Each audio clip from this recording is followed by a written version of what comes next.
brought to you by V-Guard. MD સાગઠિયાના ઘરે પણ એસીબીના દરોડા. પૂર્વ ટીપીઓ એમડી સાગઠિયાની ક્રાઇમ બ્રાન્ચે ધરપકડ કરી છે. આગકાંડ બાદ એમડી સાગઠિયાને ટીપીઓને હોદ્દા પરથી દૂર કરાયા છે.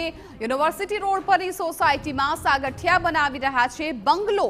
અનામિકા સોસાયટીમાં સાગઠિયાનો અંદાજે 7 થી 8 કરોડનો બંગલો બની રહ્યો છે.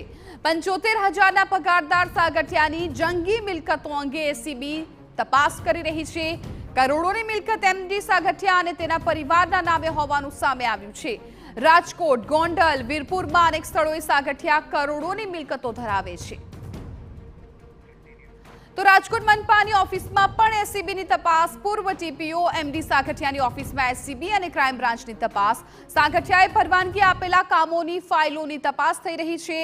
એમડી સાગઠિયાના ઘરે પણ એસીબી દ્વારા દરોડા પાડવામાં આવ્યા. પૂર્વ ટીપીઓ એમડી સાગઠિયાની ક્રાઇમ બ્રાન્ચે ધરપકડ કરી.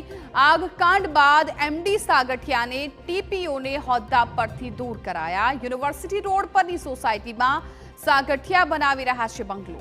અનામિકા સોસાયટીમાં સાગઠિયાનો અંદાજે 7 થી 8 કરોડનો બંગલો બની રહ્યો છે. માત્ર 75,000ના પગારદાર સાગઠિયાની જંગી મિલકતો અંગે એસીબી કરી રહી છે તપાસ. કરોડોની મિલકત એમડી સાગઠિયા અને તેમના પરિવારના નામે હોવાનું સામે આવ્યું છે. રાજકોટ, ગોંડલ અને વીરપુરમાં અનેક સ્થળોએ સાગઠિયાના કરોડોની મિલકતો છે. તો ચીફ ફાયર ઓફિસર ઇલિયાસ ખેરની ઓફિસમાં પણ એસીબીની